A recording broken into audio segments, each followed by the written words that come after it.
readers. Welcome to Books Connect Us from Penguin Random House. This is a podcast about staying connected with each other and the stories and authors who inspire us. Born in Trinidad, Ingrid Persaud won the Commonwealth Short Story Prize in 2017 and the BBC Short Story Award in 2018.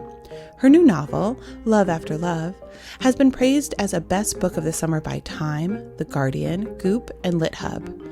In vibrant, addictive Trinidadian prose, Love After Love questions who and how we love, the obligations of family, and the consequences of choices made in desperation. Let's join One World editor Nicole Counts in conversation with author Ingrid Persaud. Hi, Ingrid. How are you? Hi, Nicole. Lovely to be chatting to you. Wish we were together. I know. I do wish we were together. I wish we were both in Trinidad. Where are you quarantining right now? I'm in London, and it's probably hotter than the Caribbean today. It's actually that's funny because it's raining here. I think we've switched weather systems. Ha. Before we get into the book, I just wanted to know how quarantine is going. If you're writing during it, if you've watched any good movies or TV lately. So I'm not a TV person, and quarantine hasn't made me one. I thought I would read more than I did. And I've also been reading different things. So I've been reading more poetry than I've done before, rather than fiction. It's definitely been a quiet, introspective time. That's interesting. I feel like I'm also reading more poetry. It must be the short, kind of impactful format, I was just thinking that I'm not sure if it's the short impact or the fact that poets just understand life better than the rest of us. And so we can get to the heart of a feeling in poetry in a way that perhaps we can't in anything else other than music.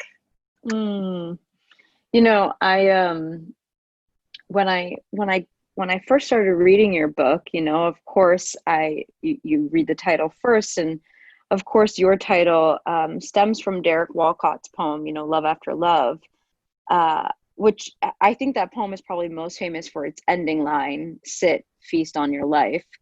But the first stanza of the poem, invites the reader to really see themselves. And it kind of asks the reader to trust. I'm just going to read a part of it because I find it so beautiful. The time will come when, with elation, you will greet yourself arriving at your own door in your own mirror, and each smile at each other's welcome and say, "Sit here, eat. You will love again the stranger who was yourself." So, can you tell us what drew you to this poem and why you chose, to title your book after this poem? Well, the poem is such an incredibly beautiful and I think universally loved poem that asks us to consider perhaps the most difficult love, which is of oneself.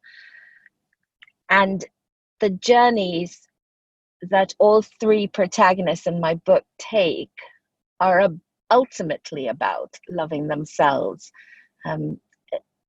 Loving each other can only be secondary to that. And so it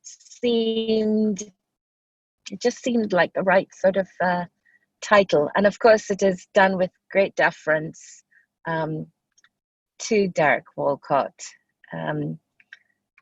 who is, apart from the fact that we Trinis like to claim him, even though he's St. Lucian, he was one of the greats. Yeah, I couldn't agree more.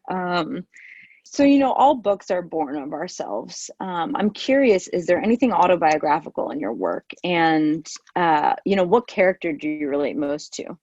I hate to think that, it's all autobiographical, but I'm writing about home in a very personal sense. And I am drawing on memory and the smells and sights and sounds of home. But in terms of the events and the characters, you know, maybe they're an amalgamation of various people I've known, but none of it is particularly autobiographical. Were there certain moments in the book that were hardest to write, or you know, if not hardest to write, what was the hardest part of your writing process? I think writing about death was hard. Writing about self-harming was hard. And I think they should be difficult to write about.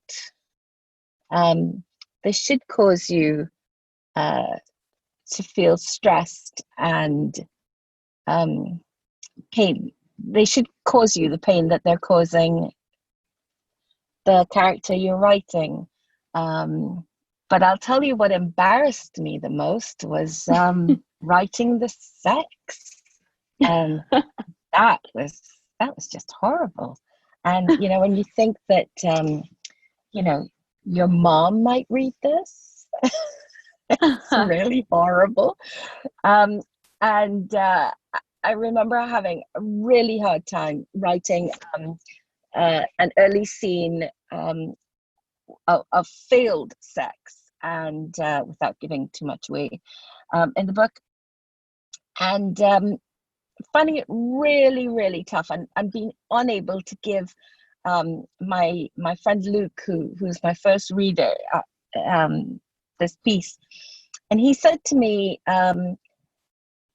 you should feel embarrassed, and you should feel pain, and you should feel all the things that you're feeling, because you're putting yourself on the line.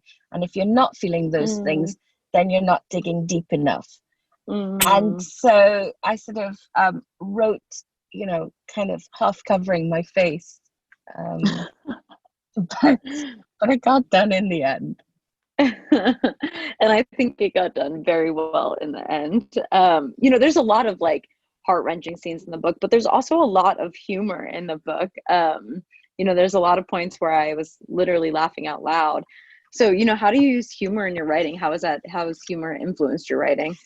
I don't think I know how to write other than to write with humor, because maybe that's how I see life. I see, you know, we have a saying in Trinidad: laugh and cry live in the same house.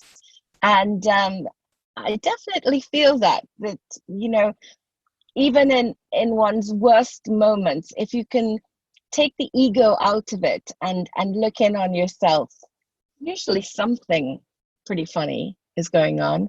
I like that saying, and I like the idea of taking the ego out of it. I think that's something we could all stand to live by a little more thoughtfully. So, you know, besides humor, I think one of my other favorite things about the book is all the mouth-watering food that's described in this book. And when I was thinking about it, I think there's also a lot of like key scenes that take place in the kitchen. So, you know, I'm curious about the significance of food and the kitchen in your work and in your larger life.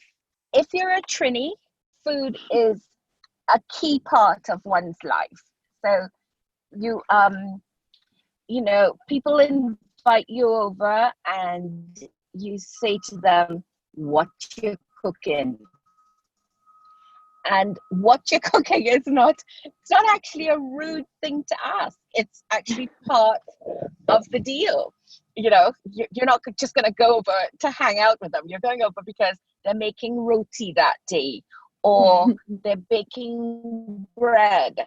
And so for Trinidadians, food is a key part of hospitality and just friendship, coming together. And so any book about Trinidad had to be about food, had to include food, or else it just wouldn't be authentic, I think, at least for me. What is your favorite dish that you feel like is native to Trinidad? Huh, gosh. Okay, so a good roti, a good curry duck roti, Mm. would be perhaps my, my last meal preference. What else? Gosh, there's so much good stuff. Curry chickpeas. I could snack on that forever. I've never I'm had curry sorry. chickpeas. I'm sorry. I'm sort of getting wild in my mind thinking of all the good stuff. I was looking back at some of the photos from Trinidad that you had sent to me early on in the process, and kind of looking back with a deep sadness in the sense that I can't travel right now. But did you have to do research for the book, and what kind of research, if you did? Well, I wrote the book in self-imposed exile between London and Barbados, which were the two places I was living at the time. And I used the internet like everyone else, Google Maps, to authenticate. I was very, very keen that, everything should be accurate and authentic. And so I went and found the very bench that I had thought Mr. Chaitan and Jackson would sit on. And lo and behold, the view was exactly as I thought it would be. So I was really grateful for that. So it wasn't so much a research trip as a trip to authenticate what I had already written. And how long did it take you to write the book? From start to handing you the first draft took me about a year. And it really took that long because I was desperately trying to get the voices right and the foundation of the novel right. And once that happened, and I gave myself a deadline, an impossible deadline, I just worked like a dog and finished it. And then, of course, we had our process of going back and forth for several months. And I'm incredibly grateful for all your insights and the way your sensitivity. And I put that in the acknowledgements of the book, Nicole. It wasn't just a throwaway line.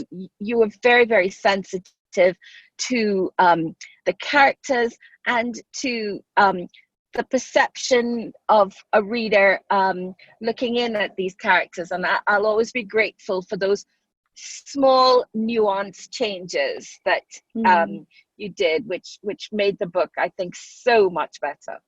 Well, it's hard not to care so much. The book is so wonderful and the character is so alive. It's interesting that it took you the amount of time it took you really to get the characters' voices, because all three of the main characters are vastly different. And so I'm just curious how you kind of did that character profile and portrait. I've heard of other writers using, questions they ask their characters, or, they write their character stories separately from the manuscript. How did you really work to define each one of the characters? I'm a newbie, so I used everyone else's methods. So, J.K. Rowling says she writes absolutely everything down. So I thought, okay, I better write absolutely everything down. And that didn't help me. And then, somebody else, constructs a whole world. And I tried to do that. And that didn't help. But maybe all of those things helped. Maybe it wasn't one thing. It was everything. But more than anything else, it was when I could see them. It was when I could hear them. And that just came from writing, just writing them into being, and allowing them to be who they were, instead of me being present. Again, it's about taking the ego out of it. It's about letting the character be authentic and true to themselves, and their truth rather than your truth or your agenda as an author.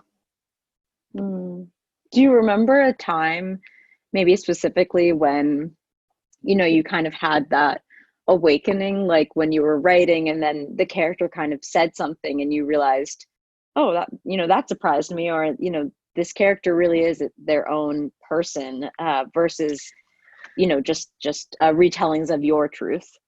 Yes, I definitely had occasions like that with all three. I think with Solo, it was when he was in New York and he was planting pots of herbs on the windowsill, and because he wanted to have fresh herbs like his mom had in her garden. Yet there's a scene where she asks him to go and get fresh herbs, and he's a real little monster and doesn't want to go and do it. He's like, oh, do I have to? And yet here he is, as a young man in his early 20s, and he's reproducing it. And I thought, gosh, didn't expect him to be like that. So that was a lovely moment, and I had similar moments for Betty and for Mr. Chayton. Well, before we sign off, because I could talk to you forever, I'm curious. You mentioned that you're reading poetry. What are some of the poets that you're reading, or some of the books that you've been reading during this time that you would recommend to readers? There's lots to recommend, but actually, poetry aside, a few weeks ago I just found I wasn't coping very well. My writing wasn't going well. My personal life was a little difficult, and I felt I needed inspiration, and I'm doing something which I find totally absorbing and inspiring now, and that is I am reading and rereading Toni Morrison, every single thing that Toni Morrison has ever written, and I'm just systematically working my way through her oeuvre, and it's just exquisite. Right now I'm reading Tar Baby, and but I Song of Solomon, I spent last week Saturday, it was just all Song of Solomon, and I've had similar times, and it is so inspiring to be reading and learning at the feet of a master. So sometimes if things aren't going right, you go back to basics, go and look at the craft of the very best, and I'm certainly inspired to go back to my own work. Oh, I love that response. I just took down Jazz from my bookshelf, and I decided to reread that, which I've just always loved that title. I've always loved that book. So the one question that I feel like all readers will have is, what are you working on next? Is it a novel? Is it short stories? Or what do you think it will be? So we have a saying in Trinidad that if you tell people your business too much, they might put goat mouth on it. And if they put goat mouth on it, that is the end of it, okay? Because they have now cursed your work. So I can't possibly answer that, except in outline to say that I am working on another novel, and I hope I have something to show you next year. That's as much as I'll say. That's very exciting. Well, thank you so much for talking to me. It's been a joy per usual. Oh, my pleasure. And whatever the new normal is, it must include some way of finding each other and being able to touch and being each other's physical presence. And I can't wait to see you. I know. I hope it's at the bench. I hope it's at the bench that Mr. Chayton and Jackson met at. Oh, that would be wonderful. Eating a curry goat or a curry duck roti. Yeah, definitely. With the red Solo. With the red Solo drink. And now, here's an exclusive excerpt from the audiobook, courtesy of Penguin Random House Audio. Betty! Betty! He didn't need to shout. I was already behind the car, opening the trunk to find the lunch cooler. I took it out carefully, along with his newspaper and jacket. Sunil stood waiting as I walked past the driver's door. His swift, sharp kick in my shin was half expected. "Slow coach, you can't come when I call you? What, you're ugly and you're deaf?" Upstairs, I rushed to heat up his food. He was already stinking of rum, but the first thing he did was get a fat glass and open a bottle of white oak. Solo was in front the TV. "Hey boy, your father reach home and you can't say good evening?" "Hello." "Run and bring my slippers, boy. A man work hard whole week and I come home and have to ask people for my fucking slippers. I have a good mind to beat your ass today." Before Solo could get up, I ran for the slippers. "I ask you for any slippers? Make the boy get up for a change. All he does do is sit in front the TV." Solo continued staring at the TV, but I knew my baby was frightened. "Solo, what you waiting for? Come here." Solo walked over slowly and carefully, as if stepping on mossy rocks. "Take off my shoes, and make sure they shine up good and proper before you put them away." The boy undid the laces, his short, stubby fingers trembling. My baby has only just stopped wearing Pampers. Other children his age can't even do laces yet. But he made a mistake. As he pulled off the socks, he couldn't help it. His nose twisted up and the father saw. "You find my foot smelling bad?" Sunil shoved his toes right up in the boy's nostrils, then pulled back, but only to gain speed to kick his nose. "If you see blood." Solo burst into tears and ran to the bathroom. "Don't cry and run away. Come here." I froze right there. If he saw my tears, that would only make him more crazy. "Solo, bring your ass here. Come. I didn't mean for your nose to bleed. Come, boy." He waited. I was counting the seconds, hoping he would cool off. His voice softened. "Solo, I'm calling you. Come here." Solo appeared, wiping away snot and tears. Toilet paper was pushed up both nostrils. "Sit down. What you learn in school today?" "Yes." "I'm right here and I can't hear you. Open your mouth when you're talking. When a person talking soft so, I know it's something they're hiding." "Yes." "Speak up." "I'm speaking up." He grabbed Solo's t-shirt, and before you could say Jack Robinson, the child was on the floor. "Kneel down." "Yes." "Yes, please. What you learn in school today?" "I don't know." "You." The slap hit the top of the child's bent head. "Don't." His foot rammed into the boy's stomach. "No?" He grabbed his hair. Solo was screaming. I was screaming. "Leave the child, Sunil, leave the child alone. He do nothing." All I want is to find out what he learned in school today. That's so unreasonable. I ran to Solo's bedroom for his backpack, returned breathless, and shook it empty on the kitchen counter. "Solo, show Daddy what you do in kindergarten today." The child was crouched down behind the kitchen counter, crying. I found his letters book and pushed it in front Sunil. Look how the boy gone and write all his letters so neat between the lines. And the teacher told me Sulu's best in the class. Sunil flung the book like a frisbee towards Sulu, then rocked back and drained his glass.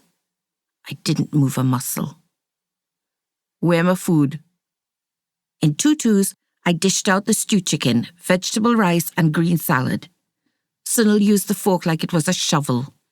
When he's like this, anything can become an argument, and any argument can become a fight. Like salt cheap. But I hardly put salt in the food. He rocked back in his chair. If looks could kill. You telling me you cooked this chicken and didn't put 1 set of salt in the pot? Silence. So what I tasting? Something must be wrong with my mouth. How I tasting salt, Sue? You know my pressure high and you giving me salt? Like you want to kill me, eh? I was careless. I'd left a rolling pin on the drain board, easy reach of Sunil's chair. That rolling pin might have hit the wall, or the bed, or the chair. But it found me. Doctor said the ulna and the radius snapped in 2. My arm was in a cast when we buried Sunil a week later. At the funeral, I told people it was no big deal. I must stop being so careless with ladders. But I talk half and left half. People used to look at me and Sunil and say, Betty girl, you're real lucky. In my head, I wanted to ask if they making joke. Lucky? That man only gave love you could feel. He cuff you down? Honeymoon. He give you a black eye? True love in your tail. He break your hand? A love letter. He put you in hospital for a week? Love will stay the course. He take a knife and stab your leg? Until death do us part.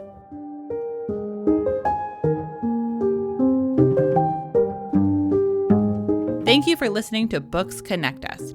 For more great book recommendations and information about your favorite authors, feel free to follow Penguin Random House on social media or visit penguinrandomhouse.com.